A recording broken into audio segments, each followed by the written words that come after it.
coming out. There's different models that we don't want to jump the gun. So we're just kind of sitting back and waiting, and our other cameras are working. It's not like a desperate, that we, out of desperation, we have to have cameras. So that's why we haven't done that yet. There is a federally necessitated audio equipment replacement that we need to request permission to purchase. And due to the new federal regulations concerning bandwidth allocation, each of our wireless audio kits will have to be replaced. Our wireless microphones use bandwidth that falls outside the newly designated area within the spectrum, so legally it cannot be used.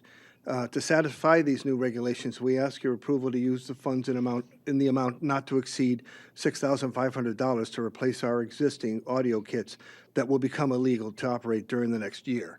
And they're not, there's not a, they're not going to enforce it in the beginning. So, I mean, we have time. It's not like we have to desperately do this, but we do want to get it done. We need to replace it. And the good news is that it's anything 600 megahertz and over as far as wireless goes that we can't use, and all of our wireless microphones are in that part of the spectrum, so they have to be replaced.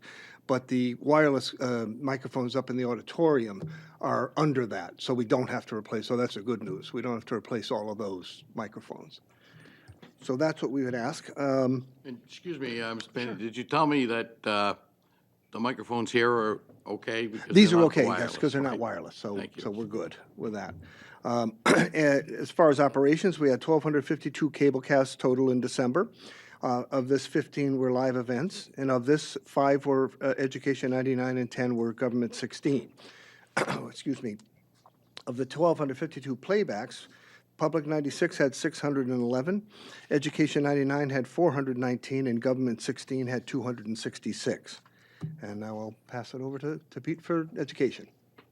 All right, some of the accomplishments that we had during the month of December on the Education Channel. It's a busy month for us with holiday programming and also some tournament activity for hockey and basketball that was held during the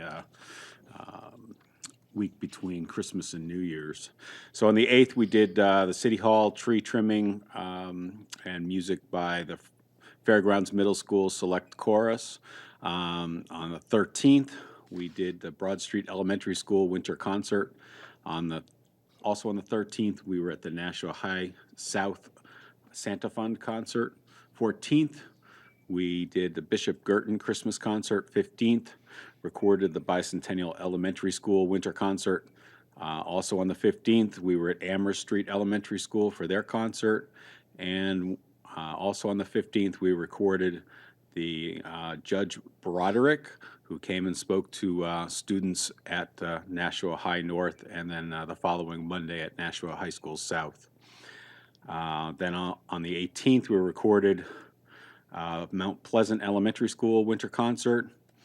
And from the 26th, 27th, and 28th and 29th, those 4 days, we actually did 12 games. I won't go through them all, but between hockey and boys and girls basketball, we shot 12 games in 4 days. So it was a busy month for us. So. And I've passed out Access AV's, Access Nashua's report also. Okay. So everybody can review that.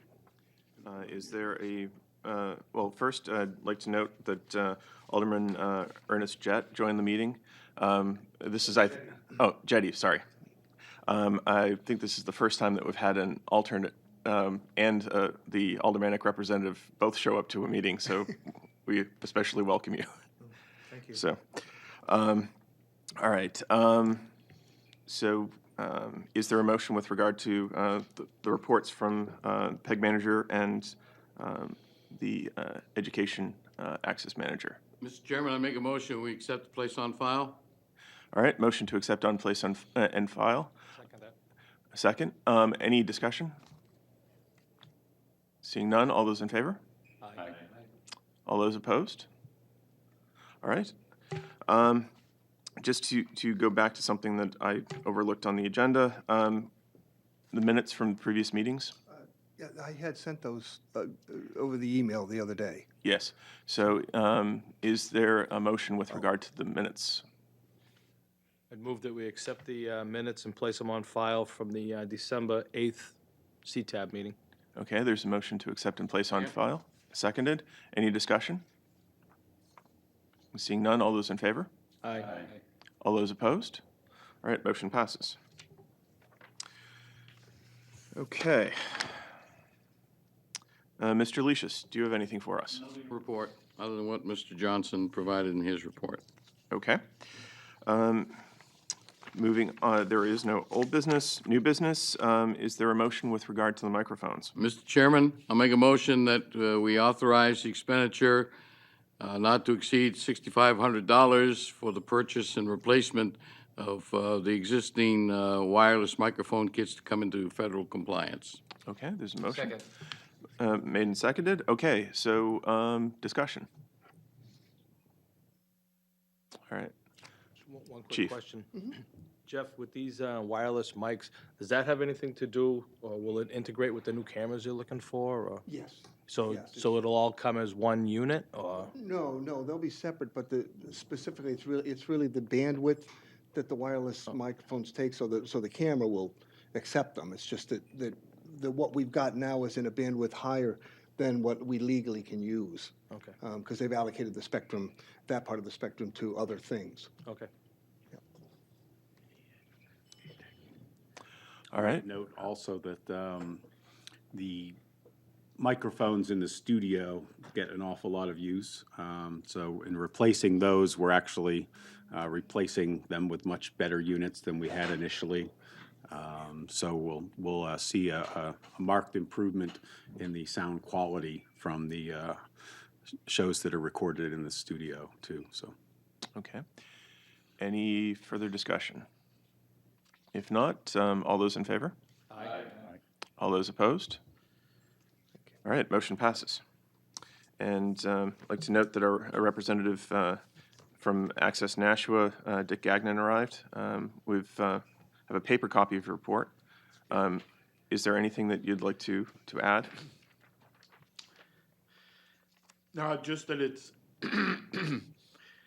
we're hopefully getting out of the holiday sickness season. It's been a little rough this past month. But otherwise than that, we also had a new show that started up, which is turning out to be quite interesting. I am a heroin addict, and the gentleman is a former heroin addict, and he's getting some really good guests on to talk about the whole issue. Another show that we have that's becoming very popular is a Top 10 Countdown, which is a music video top 10 countdown. The producers are really doing a great job in promoting the show. So it's getting a lot of views and everything. And it's one of our, I'll say, best produced shows as far as production-wise. Our team has really done a bang-up job with it, and I'm pretty impressed. So that's about it, and I want to thank you also for just approving the new microphones. I know Pete had mentioned it, that we had been forced to change out the microphones that were in there, I forget how many years ago, 3 years ago or something, because of the frequency change that the FCC made. And we didn't quite go with the best ones at the time. And we've had to replace some of them over the couple of years. So it's going to be good to have a good, reliable, high-quality lapels for the studio. So I want to thank you for that. And that's it. Any questions for Mr. Gagnon? Please. I have a question. When you say this new show is popular, how do you know? Well, it's on YouTube, so the YouTube hits, because we can't tell by Comcast because they won't give us any numbers. So they put a show up, and within a couple of days, it's got over 3,000 hits. And that's the whole thing, that one of the efforts we're making is to work with our producers to give them insight and give them a push to promote their shows, because there's a lot of effort put into every show on our end and their end as well. So the more they can,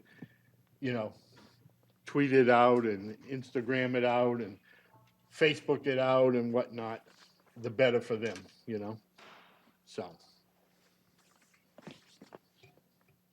All right, any other questions?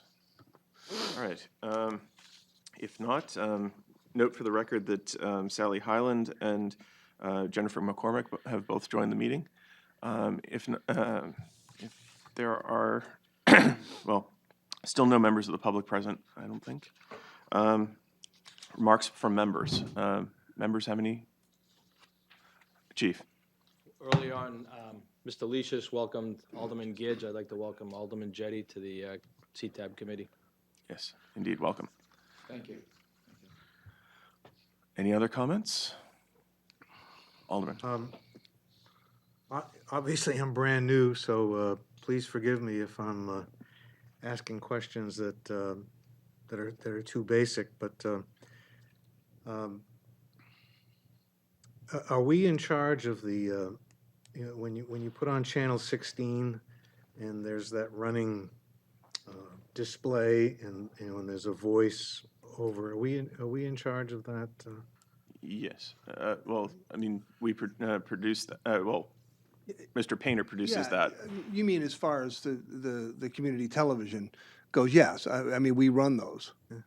Because I've noticed there's a voice that talks about public works, the trash pickup and stuff. She's sitting He's right sitting next next to to you. you. Sitting right next to you. Meet Sally Highland. Okay. Hi, Sally. Okay, sorry. So I don't know if you ever listened to that, Sally, but there's a point where you talk about you're encouraging people to recycle, and you're talking about no plastic bags, and then it kind of cuts off. And the rest of the message, whatever else you're saying isn't heard. I don't know if you're aware of that, and I don't know if that can be corrected. All right. There are two tracks. This brings up. So there's one message for track 1, and then that ends with "thank you," and then there's another message on track 2. But I don't frequently get a chance to listen to it, so I rely on others to let me know if there's a problem with the tape. But that does bring up a good point, though, that because the digital recorder that we've got on there is as old as digital recorders are. And I think it's time that we figured out something else. It really is. We just haven't done it. Yeah, we haven't done it yet, but I think it's time, something that's up to date. I mean, it's been working, but just that very thing where it can cut off and you don't know it. Mm-hmm. No, I wouldn't know that as I input the broadcast to the phone. So Okay. There is a way for you to listen to the broadcast back over the phone to see what has been recorded. I do that, and that's frequent. That's fine. If I find something that's wrong, then I can redo it. But I'm not sure that is actually what others hear on the air. It is exactly what they hear on the air. So, yeah. Then I do listen to that certainly every time. Okay. But there is yeah, a I think- gap in between track Right. 1 and track 2, intentionally. And sometimes there's also a message from the school department talking about schools that may be closed or 2-hour delay or something. They also use that same system to get information out. There are 2 other tracks, though. Is that correct? And my There are understanding 2 was other that tracks. the school department Yeah. uses the other tracks. Those, they rarely use them. If you wanted to use a 3rd track from that system, you probably could. I don't have that much to say. So But just, thank just you. realize, I believe there's a time limit on each track, and that Yes, might be there where is. you're I know hitting that. the edge of that time limit, and that might be why it sounds like it's cutting off, so. Yeah, well, that's a good point. I'll try to listen to it. It's not always on the television as at work, so, and I live out of town, so I don't always get to hear it on the television. But, Right. But I think it's time to do the research and to replace that. yeah, Because that's the that only has been thing there that's for a on very there. long time. Yeah, and that's the only piece of equipment on the system that is old. Mm-hmm. You know, we just replaced everything, so, all right. Mr. Lucius. I think for our new members, Jeff Painter is our person that handles the government channel. Pete Johnson is the education channel, and Dick Gagnon runs the public access channel. And there's a lot of overlap and a lot of collaboration between the three of them to make all three channels go. And we are very fortunate to have the three of them here. They have been with us since the launch and do an outstanding job. So feel free to contact them. They're over to the back of this Public Works office and the bus company on Riverside. Riverside Drive in the studio there. And Bruce Collignan, he kind of oversees Jeff and Dr. Mosley and Stacy Hines work with Pete at the education department. So they're very accommodating. If you have any questions, feel free to go direct to them. Absolutely. And certainly if there are any quality issues as far as broadcasts or Yeah, yeah. the sooner that we can address those, the better. So I would, thank you for listening to me about that, because I think the message is very important. People are very confused about recycling, what they can recycle, what they can put in the recycling and what they can't and what they shouldn't. And the plastic bags is always a source of confusion. And so when you get to that part of the message, it just kind of blank. Well, when you listen to it, you'll Okay. hopefully you'll see what I'm talking about. Yes, thank you. The other thing I had is when we were talking about when the city was considering Keno gambling, there was a meeting, a public hearing scheduled on the issue of Keno gambling, and a lot of people tuned in to watch that public hearing, and there was nothing. And I emailed, I can't remember where I sent it, but it was, whatever it says if you have any problems or any questions about the cable thing, send an email here, and I did. I never received any response to it, and my question was, what happened? And I found out later that no one showed up for the public hearing, but there was, the public, I mean, there was some kind of a public hearing where, they asked people to comment, and they noticed that there was nobody there, and they adjourned the meeting, but that wasn't broadcast. And I know a lot of people, it was an issue in the campaign, it was a ballot thing, and a lot of people were, myself included, looking forward to seeing that, and we were disappointed that it wasn't on. I was more disappointed to find out that nobody said anything. Nobody, the lottery commission didn't come and do a presentation, and nobody spoke in opposition. There was nothing about it. Yeah.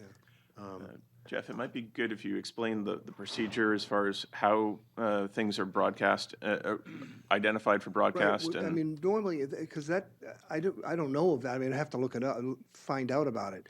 But normally, it's, Sue Lovering gets in touch with us and gives us, gives me the list of what legislative things are coming up. And anything that has to do with the city, like I said, but sponsored by the city, then we broadcast. But I didn't know about that one. I mean, I heard about it on the news, but I've never got anything, for us to cover it. So I've got to find out about that. I don't know. I believe it was listed you know, on the bottom, it says coming up, you know. If Board of that was Aldermen I mean, meeting. an official Board of Aldermen meeting, then, yeah, but where, when? So what might have happened and happens frequently, Mr. Codagnon can probably attest to this, is you go to tune in at 7 o'clock and you actually tune in at 7:04 and the meeting's actually over and done with, and you don't realize that something had been on. I understand that. That's right. not what happened in this case. Okay. The TV was on well before the appointed time. And where was the meeting? Was, It was right in here, yeah. well, then, no, then it was covered. It had to be. We know the date. Yeah, when was it? I'd have to look it up and get Okay, back to you all on right. that. But on a broader note, things that were alerted to as far as special meetings. There was a presentation by the state in one of the, I don't know if it's Committee on Infrastructure. Yeah. But there was a full presentation of the individual, I forgot if it was. Go to the microphone, Frank. Go to the mic. Oh. Yes. There was a meeting by the state, and I don't recall if the person stood at the mic or was seated, but it was a full-blown meeting at either infrastructure or economic development or whatever. So that did occur, Yeah, I know the meeting you're talking about. That was a committee meeting. right? And someone from the State Lottery Commission came and spoke about it before a committee. It was, but it was later scheduled for a public hearing. And that's the meeting I'm talking about. That I don't know. But again, going back to the general case, there's an ordinance that actually lists the hierarchy of things that get broadcast. And then any additional things that are special presentations that require broadcast, if we're alerted to them, they'll be covered. That's Yeah. as We'll long have as to they find don't out about conflict with that one. something of higher priority according to the ordinance.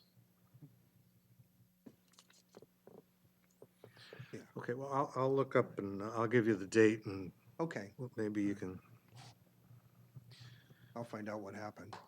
And certainly, if you have anything that you know about that you want to see covered, get in touch with Jeff. Okay. All right. Yeah, I mean, that's the other thing, because a lot of times there is things that are coming up that we don't know about. And if somebody, brings it up to us that I haven't seen, then we normally can get somebody there to cover it. Anything that happens here, we're set for, and, well, again, it's got to be an official meeting in the auditorium, because there's lots of things that go on there. But we have the capability of anything live here or anything live up in the auditorium. So that's, So, I mean, there are two separate issues. I mean, the one issue, it wasn't broadcast, but as it turns out, nothing happened. So yeah, I know. nobody missed anything. But the second issue is that when I inquired about it, where's the meeting? What happened? Nobody I don't know, that I got. Nobody responded. Maybe you could let us know what email address, because if somebody sends that to the PEG email address, it actually comes to several people. I never saw any message about the keynote, so I'll research that and provide and that get you information. the proper to email you. address. So. Yeah. If you could also send an email again to that address, and everybody will see. be watching for it and see if we get anything. Yeah. That'd be helpful too. 'Cause it goes without saying, it's important for Yeah, us and for you in particular to be responsive to people's inquiries or complaints or whatever. Correct. Yeah. All right. Any other member comments? I'll just make a mention that with our new Telview playback system, we had the opportunity during the snow emergency recently to utilize the new emergency crawl that's capable with that system. The crawl, unlike with our old one, when we put up a message, it was only up when the community bulletins were up. This allows us to put up an emergency crawl. It's a nice red line at the bottom of the screen, and now it actually will go over either the community bulletin board, sorry, or the programming that's on the air. So you sort of won't miss a beat. It's up there all the time. You can select 1, 2, or 3 of the channels that we operate. So a couple of times before that, I used it for alerting the community that there would be no school, and I just put that on the education channel. And you can set a timer for how long you want that to run, or take it off manually. So it worked well, and we're in the process of putting together information for Justin Cates, so he can keep it in an emergency book, and he or designee will be able to get in themselves, change the crawl message, and then put it up. So it worked well. All right. One final note from me. Since it's a new year, that means that we're going to be needing to elect officers for the committee. So if you're interested in serving as either clerk, vice chair, or chair, let me know, and we'll deal with that at the next meeting. So if I could follow up on my previous thing, I found the meeting, there are minutes of it. It was October 10 at 7 p.m., special meeting of the Board of Aldermen. And so as it turned, it was relative to the ballot referendum to allow Keno within the city of Nashua. Testimony in favor, none. Testimony in opposition, none. It was adjourned. It was started at 7 p.m. and it adjourned at 7:04. So nothing happened, but it was an official meeting, which was here. I don't know, so you should have covered it, and, but, So. I'll I find suppose I don't see anything on the schedule there. I don't see anything on the website on the schedule. October 10th. well, we'll look into that. Just as someone who's run some meetings that are televised, if it's perhaps short and someone didn't turn the microphones on, the microphones are what cue the person in the control room to begin recording. So it perhaps might have been user error, but Okay, that's speculation on my part. But certainly, I'll find, yeah, I will find you guys out look what into happened. that. and I'm sorry, sorry to be asking so many questions. Is when the meetings are televised, people who don't get cable TV, do they have access to those meetings? Is it streamed? Yes, Live on streamed? the website, you can go down to the CTV at the bottom of the homepage, and you click on that, and you can go in, and each channel has a stream that is live. So they can always watch it there. So this wouldn't be on the city website that has the meetings? It's on a link on the homepage to the city website. Down at the bottom, it says Nashua Community Television, or CTV. And if you click on that, then you have links to the education channel, the government channel, the public access channel, and you can go in and either watch what's going on live streaming, or you can go in and watch video on demand. So if you want to catch up on a meeting that you may have missed, those will be available there as well. So. Okay, thank you. All right, anything else? If not, is there a final motion? We adjourn? Motion to adjourn. All those in favor? Aye. All those opposed? Motion passes. See everyone next month. Right.